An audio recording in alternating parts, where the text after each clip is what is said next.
փորձարկումներ առաջարկվել Դավիթ Գալստյանի պաշտպանների կողմից եւ ոչ միայն Դավիթ Գալստյանի պաշտպանների կողմից, ինչ քրում է այդ գործընթացը, պարոն Նախիջյան։ Ինչպես գիտենք, հրապարակային հայտարարություններից Դավիթ Գալստյանը եւ մի խումբ պաշտոնատար անձինք մեղադրվում են մի գործով, որը վերաբերում է զենքի մատակարարմանը եւ զենքի մատակարարման մեջ որոշակի չարաշահումներին, ըստ նախաքննության մարմնի։ Դավիթ Գալստյանի մասով ըստ էության մեղադրանքը վերաբերում է նրան, որ մատակարարվել է անվորակ անպիտան զենք, հրթիռներ, ինչը իհարկե այդպես չի եւ նախաքննության մարմինը այսօր իրականում հայտնվել է փակուղու առջև։ Հիմա պարզաբանեմ խոսքը ինչի մասին է։ Եթե մենք խոսում ենք ռազմական նշանակություն ունեցող ապրանքի զինամթերքի հրթիռի մասին, դրա որակյալ կամ անորակ լինելու մասին, որակյալ եւ անորակ լինելու մասին եզրակացություն անելու համար պետք է հատուկ մասնագիտական գիտելիքներ։ Բոլորս սա հասկանում ենք, բայց տրամաբանություն է, իրավաբանություն այստեղ չկա, ոչ քննիչը, ոչ դատախազը, ոչ պաշտպանները, որևէ մեկը չունի այդ մասնագիտական գիտելիքը, որ ասի հրթիռը անորակ անպիտան է, թե որակյալ է կամ պիտանի է։ Այս տրամաբանությամբ գործի նյութերը, երբ որ մեզ տրամադրվեցին, հստակ քննիչի որոշում կար կայացված, որով քննիչը նշանակել էր փորձաքննություն, եւ այդ փորձաքննության նպատակն էր հենց պարզել մատակարարված հրթիռների որակը եւ պիտանելիությունը։ Սակայն մենք հետագայում պարզեցինք, որ քննիչը իր իսկ նշանակած փորձաքննությունը որակի մասով թողել է անկատար։ Եվ դա մեր մոտ լուրջ խնդիր առաջացրեց, որովհետև ի սկզբանե մենք մեր ցուցմունքներով, մեր ամբողջ պաշտպանական, այսպես մարտավարությամբ գնում ենք նրան, որ այն մեղադրանքը, որ տրված է կապված հրթիռների անորակ լինելու հետ, անհիմն է, որևէ փաստական տվյալով հիմնավորված չի եւ ավելին մենք պատրաստ ենք հիմնավորել, որ այդ մատակարարված հրթիռները մինչեւ այժմ էլ պիտանի են, որևէ խնդիր նրանց որակի հետ չկա։ Թեև այդ հրթիռները, այո, 91 թվականի արտադրության հրթիռներ են, ինչպես նշվել էր հայտարարության մեջ։ Ընդհանրապես որպես կանոն, տեսեք, միշտ մեղադրյալները խուսափում են փորձաքննություններից։ Բայց քանի որ մենք վստահ ենք, որ որակի հետ կապված որևէ խնդիր չկա, մենք ամենամեծ շահագրգռված կողմն ենք, որպեսզի փորձաքննությունը կատարվեր օբյեկտիվ, ամենակարևորը, իսկ այդ փորձաքննությունը շատ պարզ է, ըստ էության պետք է համապատասխան մասնագետ եւ կոնկրետ զինատեսակի կիրառում, փորձարկում, հա։ Դա կարելի է 1, 2, 3 օրում կազմակերպել, ընդհանրապես որևէ տեխնիկական խնդիր նույնիսկ չկա սրա մասով։ Եվ մենք ակնկալում ենք, որ կկատարվի այդ փորձարկումը եւ կհաստատվի եւ մասնագետներն էլ կտեսնեն եւ կհաստատեն, որ հրթիռների որակի հետ կապված որևէ խնդիր չկա։ Նույն գործընթացը տեղի էր ունեցել նաեւ նախորդ, այսպես զուգահեռ, հա, տանեմ նախորդ քրեական գործի հետ նույն process-ներ տեղի ունեցել, շուրջ 4-5 ամիս մենք անդադ պնդեցինք, որպեսզի փորձաքննություն նշանակվի, վերջում հասանք նրան, որ նշանակվեց փորձաքննություն եւ այն ժամանակ մատակարարված ապրանքը փորձարկվեց եւ հոդս ցնդեց մեղադրանքում նշված բոլոր այսպես կասկածները, մեղադրանքում նշված բոլոր պնդումները, որ մատակարարվել է անորակ այն ժամանակ այլ արդեն զենքի մասին էր խոսքը, մատակարարվել է անորակ զենք, այնտեղ խոսք է գնում նաև ամսաթվերի մասին, որ 70-ական թվականների զենքը մատակարարվել, այս ամեն ինչը պարզապես հերքվեց փորձաքննության որոշմամբ։ Եվ այս գործողությունները նախաքննության արդեն այս նոր գործով, այս գործողությունները նախաքննության մարմնի կողմից տեսնելով մեր մոտ լուրջ մտախաբուխություն առաջացավ, որ այստեղ արդեն օբյեկտիվ քննություն չի գնում եւ նախաքննության նպատակը չի պարզել օբյեկտիվ իրականություն, այսինքն այն ինչում որ մարդիկ մեղադրվում են, այդ հանգամանքները պարզելուն չի ուղղված այս քայլերը, այլ հստակ ուղղորդված նախաքննություն է գնում, որի նպատակը Դավիթ Գալստյանին կալանքի տակ պահելն ամեն գնով։ Եվ դրանով է պայմանավորված նաև են, որ փորձարկումը եւ փորձաքննությունը որակի մասով դադարեցվել է, որովհետեւ հակառակ դեպքում ձեռք կբերվեր այնպիսի տվյալ, որը որ կհերքեր մեղադրանքը։ Մենք իհարկե այս մասին սահմանված կարգով բողոքարկեցինք դատախազություն, քննիչի այս գործողությունների հետ կապված, լրացուցիչ միջնորդություն տվեցինք, ներկայացրեցինք, որ մեր տեսակետը ներկայացրեցինք, որ ցանկացած դեպքում եթե որակի մասին ենք խոսում, չեն կարող խուսափել մասնագիտական հատուկ գիտելիքներից։ Ի զարմանս մեջ, թեև արդեն հասկանում ենք, որ մոտավոր նման դիրքորոշում էլ կստանանք, դատախազությունը իհարկե մերժել է մեր բողոքը, վերահաստատելով քննիչի այն դիրքորոշումը, որ որակի հետ կապված հանգամանքներն արդեն պարզվել են եւ փորձակնություն կատարելու որևէ անհրաժեշտություն չկա։ Եթե խոսում ենք հրթիռի որակի մասին, կամ պետք է պաշտպանության նախարարությունը տա իր եզրակացությունը ասի հրթիռը որակյալ է։ Կամ անկախ փորձագետը պաշտպանության նախարարության մասով ինչու չենք այդքան բնդում, որովհետեւ հասկանում ենք, որ մեղադրանք առաջադրված պաշտոնական անձանց եւ հնարավոր է, որ եւ բնական է, որ նախաքննության մարմինը կարա չհավատա, հա, պաշտպանության նախարարությունը ինչը էլի աբսուրդ է, բայց այնուամենայնիվ դրա համար օրենսդրությունը նախատեսում հստակ ընթացակարգեր, որոնք վերաբերվում են կոնկրետ անկախ անաչառ փորձագետին, որը որևէ կապ չունի որևէ կողմի հետ։ Մի խոսքով, մամուլում նաեւ շրջանառվեց տեղեկություններ կապված վկաների, նոր վկաների կալանքի կալանավորման հետ կապված, ինչը եւս մեկ անգամ հաստատեց, ամրապնդեց մեր այն մտավախությունները, որ այստեղ արդեն նախաքննության մարմինը ոչ թե օբյեկտիվ իրականությունը պարզելու կոնկրետ նպատակ ունի, այլ այսպես վկաների վրա արդեն ճնշումներ գործադրելու, ցանկալի ցուցմունքներ վերցնելու, կորզելու, իր մեղադրանքը որևէ ձև հիմնավորելու քայլեր է իրականացնում եւ հասկանում ենք, որ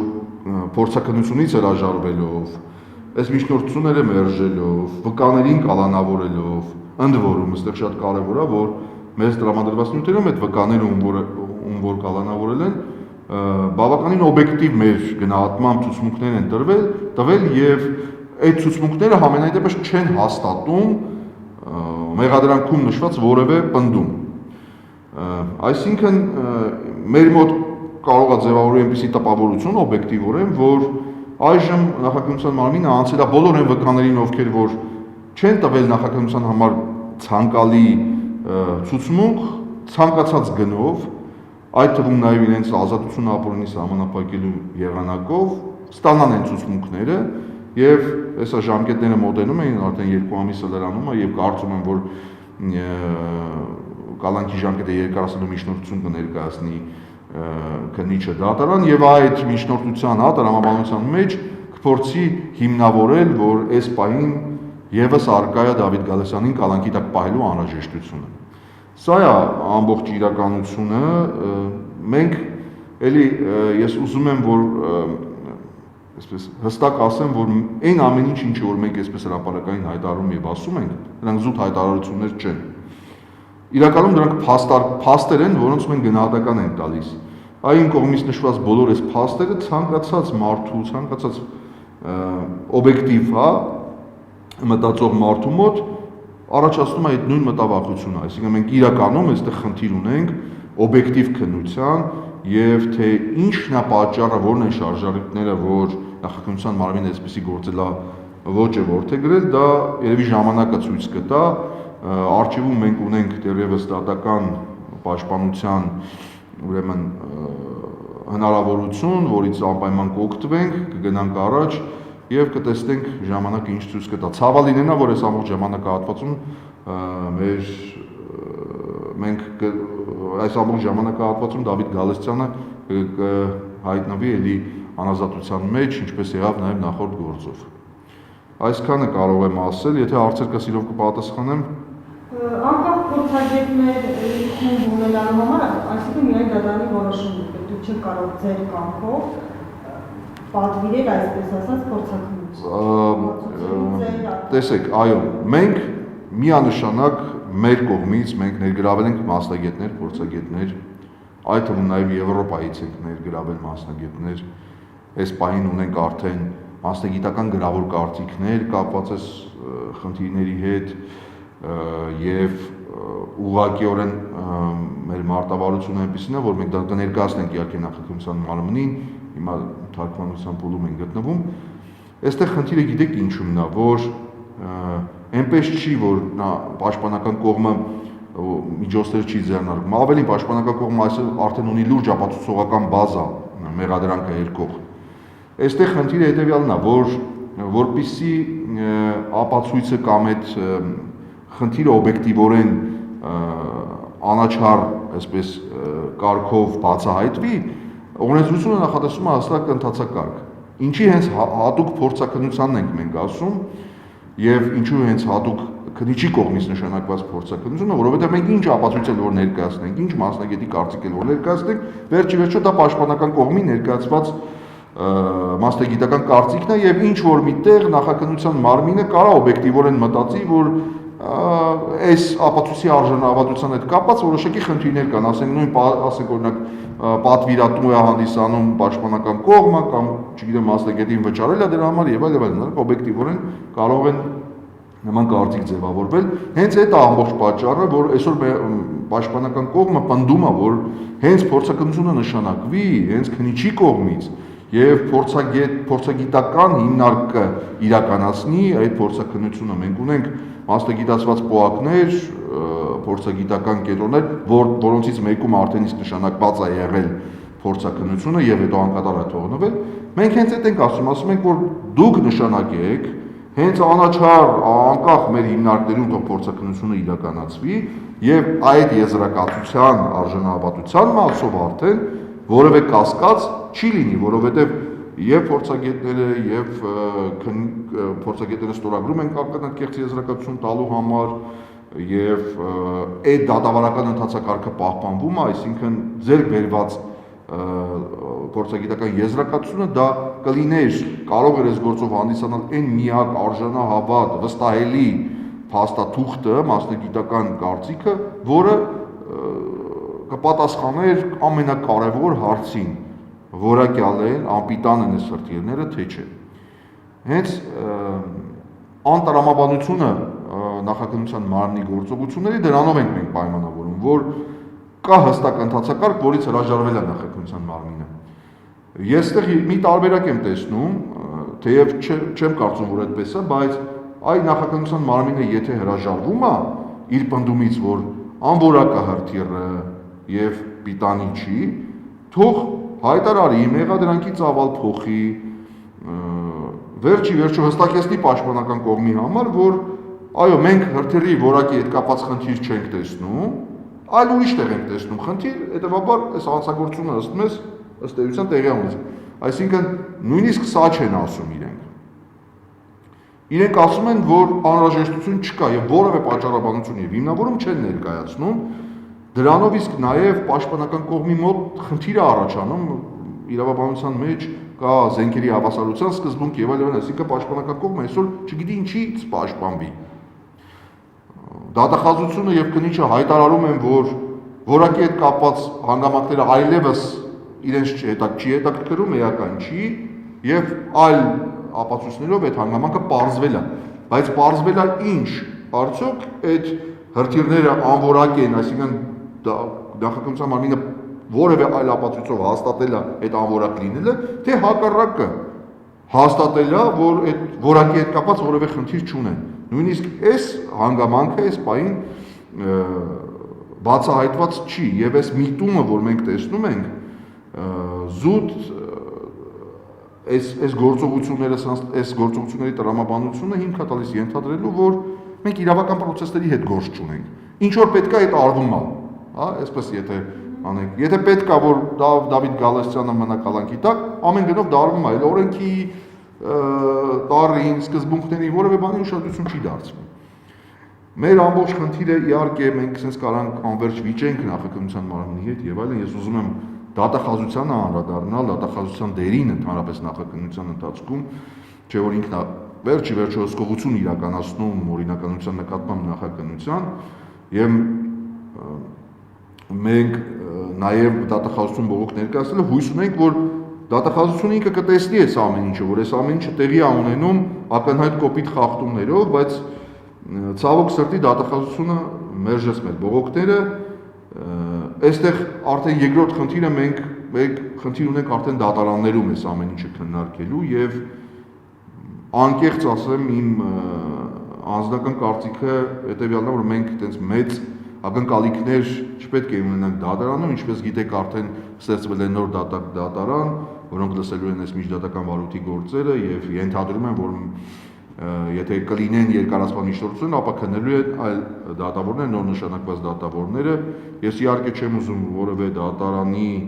մասնագիտական գիտելիքների կամ անկախության ու անաչառության վերաբերյալ որևէ գնահատական տամ այս բային, բայց հույս ունեմ, որ դատարանները ավելի բարձր կգտնվեն այս հանձնարարությունների,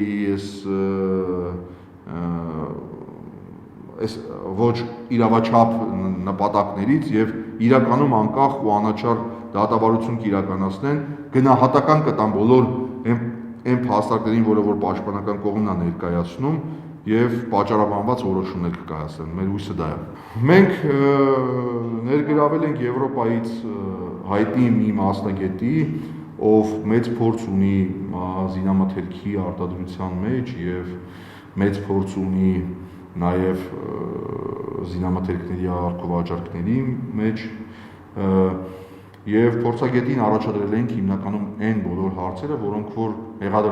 մեղադրանքի հետ կապ ունեին, այսինքն մեղմ ասած, այն ինչ որ քննիչը խուսափել է անել, մենք փորձել ենք մեր միջոցներով, հարցումների միջոցով բարձել եւ ունենք հստակ եզրակացություն կապված որակի եւ պիտանելիության հետ, տեսեք, որևէ փորձագետ դրսում չի կարող ասել կոնկրետ այս մատակարարված հրթիռը որակելա թե չէ, քանի դեռ ինքը չի շփվել այդ հրթիռի հետ։ Հետևաբար որակի մասով ցանկացած դեպքում մենք չենք կարող այդ բացը լրացնել որևէ փորձագետի, բայց մենք փորձագետը տվել է A կետից, այսինքն արտադրության կետից մինչև վաճառքի կետ բոլոր հնարավոր գործընթացները, որ կարող են տեղի ունենան հրթիռների հետ կապված, հիմնավորել է ինչ ընթացակարգեր են դրանք, մենք այդ ընթացակարգերը համադրել ենք այն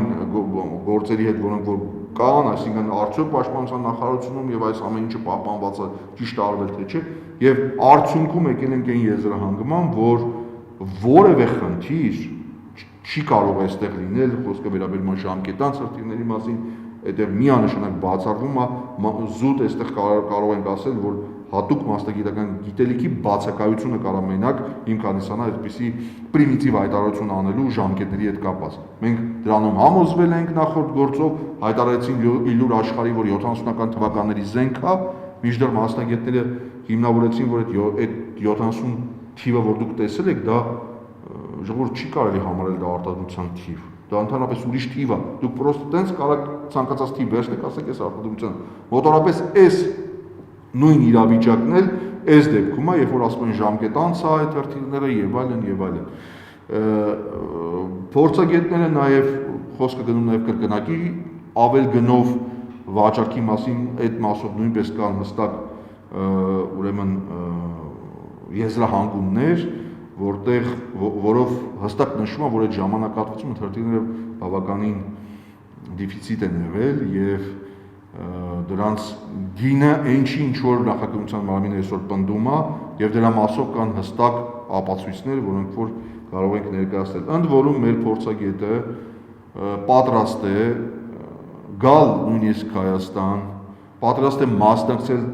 ցանկացած փորձաքննության, պատրաստ է գալ նաև նախաքննությանը մասնակից դառնալ, այդ մասով մենք համապատասխան միջնորդությունները պատրաստել ենք ներկայացնենք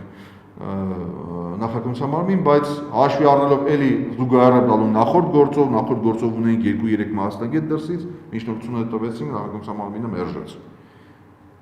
Հիմա այս գործով նորից կներկայացնենք իհարկե, ընդ որում բավականին լուրջ մասնագետ է եւ լուրջ վերլուծություններ է արել եւ հուսով եմ, որ կկարողանանք այս փաստաթղթերը նաեւ փոխանցել այսօր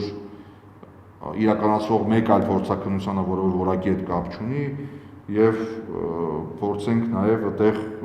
նաեւ որոշակի օբյեկտիվ ինչ-որ արդյունքի հասնել։ Այսքանը փորձ, ես մեր մարտավարության տեսանկյունից չեմ ուզում շատ այսպես մանրամասներ ներկայացնեմ, սահմանված կարգով ներկայացնենք նախաքննության մարմին, հետո դրա մասին կարող ենք արդեն հստակ խոսել։ Պարոն Հարությունյան, փաստորեն հիմա զենքի մատակարարման հետ կապված խնդիրներ ունենք,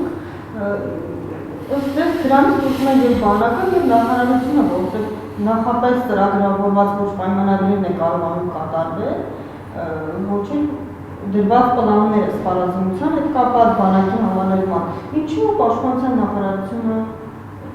որքան այսպես ասած դժոխ կողմը, բայց շահագրգիռ չէ այս հարցը լուծվի եւ մատակարարման խնդիրները վերանան։ Շատ կարևոր հարց եք բարձրացնում։ Ես կարող եմ հետեւյալը ասել, որ միանշանակ Դավիթ Գալստյանի անազատության մեջ գտնվելը ազդել է իր կողմից մատակարարումների կատարման ընթացքին, որովհետև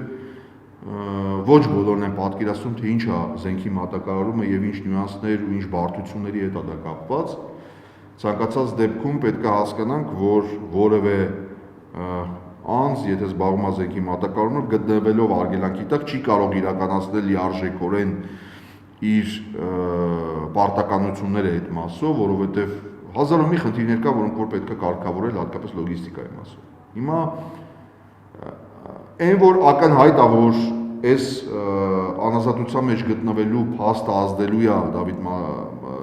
Դավիթ Գալստյանի կողմից մատակարարման պրոցեսների վրա միանշանակ։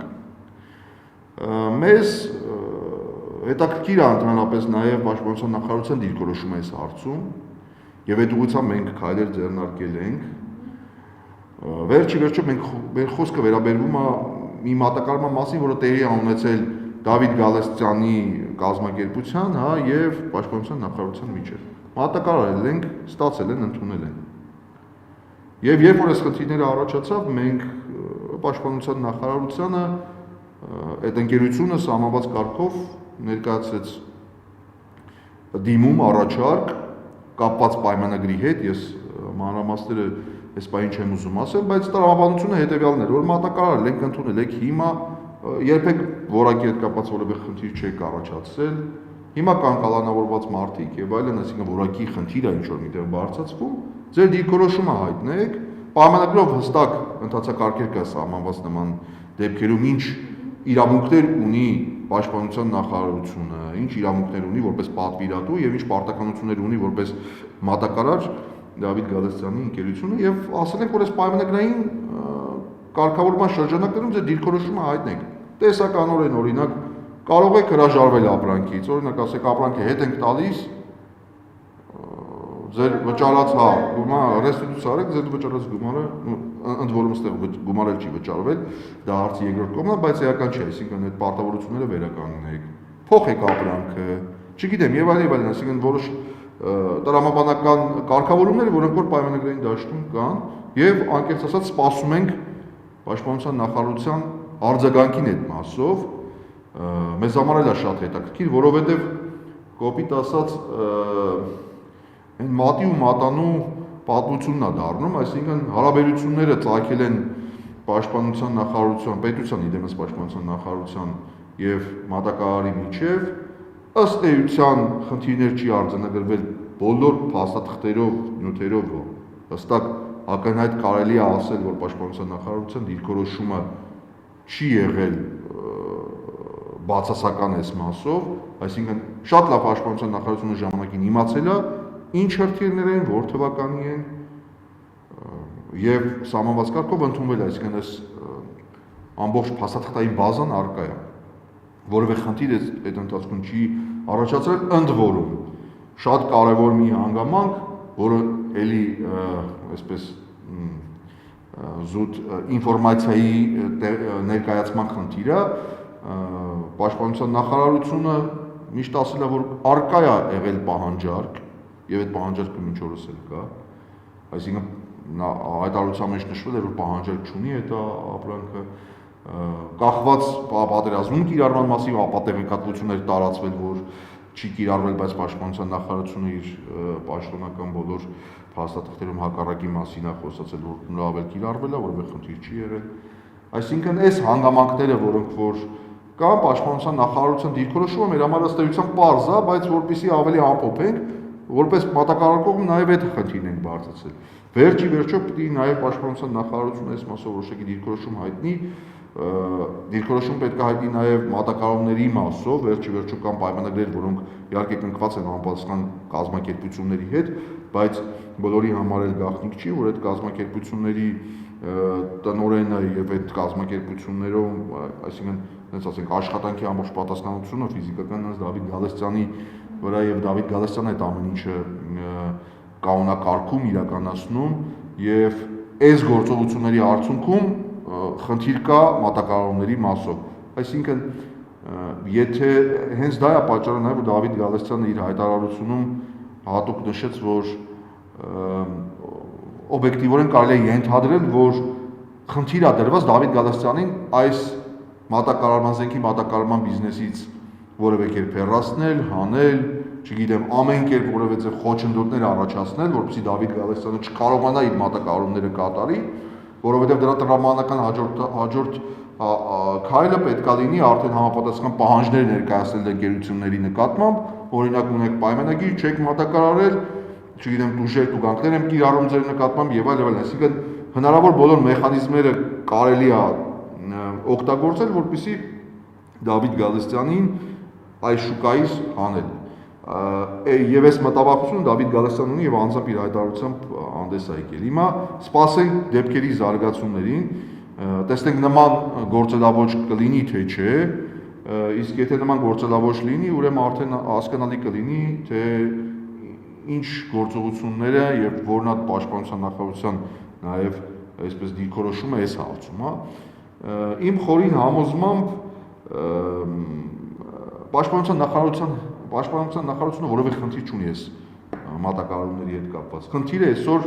այլ տեղ պետք է փնտրել, քանի որ այս խնդրով զբաղվում է ազգային անվտանգության ծառայությունը եւ ես արդեն նկարագրեցի ինչ գործողություններ է անում, այսինքն խնդիրը այս մատակարարումը չի։ Նույնիսկ ազգային անվտանգության ծառայությունը իմ խորին համոզմամբ որևէ խնդիր մատակարարման մեջ չի տեսնում։ Մատակարարված սարքերների հետ կապված որևէ խնդիր չկա եւ այլ հնարավոր են որոշակի փաստաթղթային ինչ որ անհամապատասխանություններ, անճշտություններ եւ այլն, դա գնում է գործընթացում բազմաթիվ այդպիսի դեպքեր կան, հատկապես պաշտպանության նախարարությունում, հատկապես զենքի մատակարարման մասով։ Սա կներեք արտադրության սահմանում կարտոֆիլ չի կամ բանան չի, որ պայմանագիրը կնքեն, բերեն, ասենք չմատակարարեն ժամկետում կա որոշակի խնդիրներ, ասենք 10 հատը բերեն, մեկի վրա ժանգ լինի, օրինակ էլի, այսինքն նման երևույթները նորմալ է, այսինքն այս գնման գործընթացների մեջ եւ ունեցությամբ էլ նախատեսված է նման հնարավորությունները։ Այսինքն ուզում եմ ասեմ, որ պաշտպանության նախարարության մատակարարման հետ կապված որևէ խնդիր չկա ըստ էության։ Խնդիրը այլ տեղ է։ Խնդիրը Դավիթ Գալստյանն է, խնդիրը իր անձն է, ենթադրում եմ, եւ կան որոշակի խմբեր, որոնք շահագրգռված են այս իրավիճակով, թե ինչու՞մ այդ շահագրգռվածությունը կանում, ժամանակը ցույց կտա, կապրենք կտեսնենք, բայց կարծում եմ, որ լավ բանի չի տանի այս ամեն ինչը ամենայն դեպս։ Օրինակ Դավիթ Տոնոյանի փաստաբանական խումբը ակնարկում են, որ քաղաքական կամուկ է կազմում, այսինքն քաղաքական դաշտում են այս հարցի խնդրի լուծումը տեսնում։ Այդ դեպքում, այսպես ասենք, Դավիթ Գալստյանը այս տարիներին գործող իշխանությունների կոնցեպտը լավ համագործակցում է։ Որ պայից սկսվեց այդ խնդիրները, համաձայնությունները, այսպես, չգիտեմ, սա իրավական հարցության մեջ որքանով է տեղավորվում ամեն դեպքում։ Գիտեք ինձ, Դավիթ Տոնոյանի պաշտպանների հայտարարությունը ինձ համար հասկանալի է, ըստ էության Դավիթ Տոնոյանն էլ քաղաքական դեմք է եղել եւ ընդհանրապես ինչպես հետևել եք այս process-երին, Դավիթ Գալստյանը միշտ չի ցանկացել այս process-երը քաղաքականացնել։ Ինքը բիզնեսմեն է, իր գործն է անում, թե իշխանությունը այսօր այս իշխանությունն է, ակորդ իշխանությունն է, ինքը իր բիզնեսն է անում, առաջարկ է անում եւ այդ բիզնեսի տրամաբանության շրջանակներում աշխատում է։ Պետք եղած ժամանակ իհարկե չմոռանալով, որ ինքն էլ է հայ եւ օրինակ նույն պատերազմի ժամանակահատվածում այդ մասին բազմաթիվ վկայություններ կան նաեւ ապացուցելու խնդիր չկա, նաեւ այդ պատերազմի ժամանակահատվածում իր բիզնես շահը ընդհանրապես ստորադասեց եւ ամեն ինչ արեց, որպեսզի հնարավորինս կարողանա օգտակար լինել այդ ոլորտում իր հայրենիքին, իր պետությանը։ Ինչևից է, այստեղ խնդիրը հետեւյալն է, որ չի ուզում չի ցանկանում քաղաքականացնել, հատկապես որ իր հետ կապված ինքը ոչ քաղաքականության մեջ է կամ որևէ ուժի կողմնակից է կամ դեմ է որևէ ուժի, Ես այստեղ ավելի շատ խնդիրը տեսնում եմ հետևյալում, որ կան որոշակի քաղաքական դեմքեր միգուցե, կամ քաղաքական օղակներում ինչ-որ մարդիկ, ում ձեռք է տալիս, այս իրավիճակը, այսինքն Դավիթ Գալստյանի հետ կապված իրավիճակը ձեռք է տալիս եւ ցավոք սրտի այդ ուժերը հնարավորություն ունեն որոշակի ազդեցություն գործադրել նախաքանության մարմինների կամ չգիտեմ դատարանների վրա եւ կարողանում են որևէ ձև այսպես պահել, հա, այս իրավիճակը Դավիթ Գալստյանի որպեսզի չկարողանան ազատ արձակեն, բայց ոնց որ փորձ ցույց տալիս, այս գործընթացը չի կարող անընդհատ շարունակվի։ Գալիս է մի պահ, երբ որ իրականում բոլորը տեսնում են, որ խնդիրը չկա, այլևս հնարավոր չի մարդուն առանց որևէ հիմքի կալանքի տակ պահել։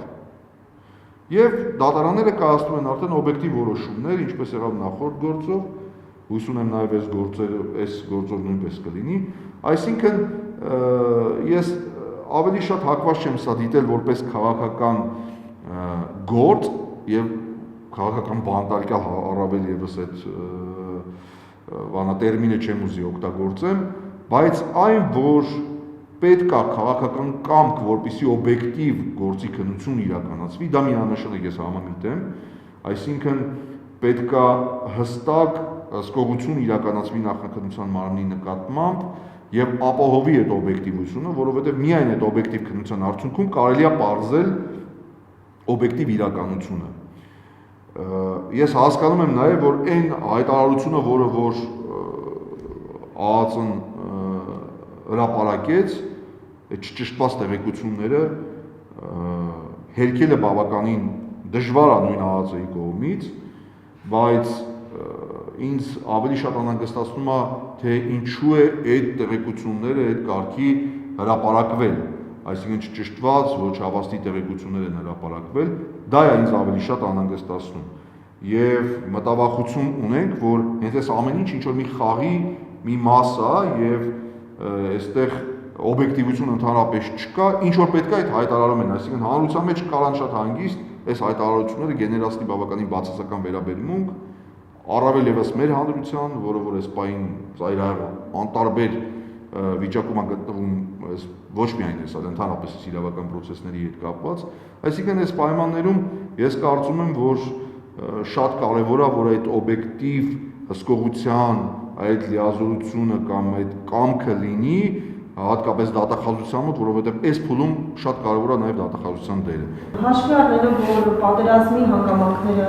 քննող հանձնաժողով է կենալու, պարոն Գալստյանը, այսպես ասած, հրամանատարական կետում եղել է, հնարավոր է, որ նաև այդ շրջանակում է չեզոքացումը պարոն Գալստյանի, կամ նաև պատերազմի հանգամանքները քննության շրջանակում ինքը ինչ-որ ցուցմունքի հետ կապված։ Եթե ես չեմ սխալվում, պարոն Գալստյանը այդ մասով հրապարակային խոսել է եւ պարզաբանել է իր շտաբում գտնվելու խնդիրը, իհարկե պարոն Գալստյանը շտաբում գտնվել է միայն այն դեպքերում, երբ անհրաժեշտություն է առաջացել որոշակի մատակարարումների հետ կապված քննարկումներին եւ պարոն Գալստյանը այլ գործողություններին մասնակից չի դարձել եւ չի տիրապետել մանրամասներին, հատկապես, չգիտեմ, մարտավարական ստրատեգիաների մշակման կամ այն ամենը, ինչ կարող քննարկվել է շտաբում, այդ ինֆորմացիային չի տիրապետում եւ զուտ միայն ինչ-որ մի նկարի մասով հնարավոր չի նման եզրահանգման գալ, առավել եւս որ այդ մասը բավականին բացահայտ օբյեկտիվ կա, այսինքն անորակ այսպես ասած ապրանքը, հրթիռները կարող են, չէ՞, պարտության բաղադրիչ համար։ Դա այլ խնդիր է, դա այլ խնդիր է, այստեղ արդեն եթե մենք խոսում ենք մեղավորներ փնտրելու այս տրամաբանության մեջ, ամբողջությամբ այս պատկերը տեղավորվում է այդ տրամաբանության մեջ եւ մեր մտավախությունները իհարկե այդ մասով նույնպես կան, առկա են, որ այս ոչ օբյեկտիվ քննության արդյունքը ամեն գնով ինչ որ մի խնդիրը գեներացնելն է, հետագայում թե դա ինչ եղանակով կշահարկվի քաղաքական իմաստով, կդառնա դա պարտության պատճառ, թե չի դառնա եւ այլն, դա հետագայի բան է, բայց խնդիրը գեներացնել է, այսինքն այդ խնդրեմը ստեղծել, հետագայում այդ խնդրեմը որևէ ձև օգտագործելու առումով այդ մտավախությունը ունենք։ Հենց դրա համար ենք մենք խոսում օբյեկտիվության մասին, օբյեկտիվ քննության մասին եւ ճիշտ նաև տեղեկություններ հրապարակելու եւ հանրությանը ճիշտ տեղեկություններ ներկայացնելու մասով, որովհետեւ շատ կարեւոր է նաև այդ մասը, որովհետեւ ցանկացած դեպքում մենք բոլորս իրավունք ունենք տիրապետել ճիշտ տեղեկատվությանը, հատկապես եթե խոսքը վերաբերում է մեր բանակին եւ սպառազինությանը։ Ընդ որում ես անկեղծ որ ասեմ, իմ առաջին հարցազրույցների ժամանակ բավականին այսպես զարմացա, երբ որ այսպես արագ եւ ազգային անվտանգության ծառայությունը նման գործերով հրապարակումներ է անում, որովհետեւ ես միշտ այդ համեմատականն եմ բերել, որևէ մեկը կարող է ասել, թե ով է հանդիսանում օրինակ Ադրբեջանի, Վրաստանի կամ այլ հարևան այլ երկրների զենքի մատակարարմամբ զբաղվող ընկերության անվանումը, չեմ խոսում արդեն ընկերության մեջքում կանգնած, հետևում կանգնած անձի մասին։ Որևէ մեկը չի կարող իմանալ, որովհետև բոլորը հասկանում են, որ դա ազգային անվտանգության, պետական անվտանգության խնդիր է եւ դրա հրապարակայնացումը համենայն դեպս դրական չի կարա լինի պետության համար։ Իսկ Դավիթ Գալստյանի մասով այսօր երբ որ մենք խոսում ենք, նույնիսկ Դավիթ Գալստյանի նկատմամբ արդեն քրեական գործեր կան հարուցված նույն Ադրբեջանում։ Ես մի զավեշտալի դեպք էլ պատմեմ, երբ որ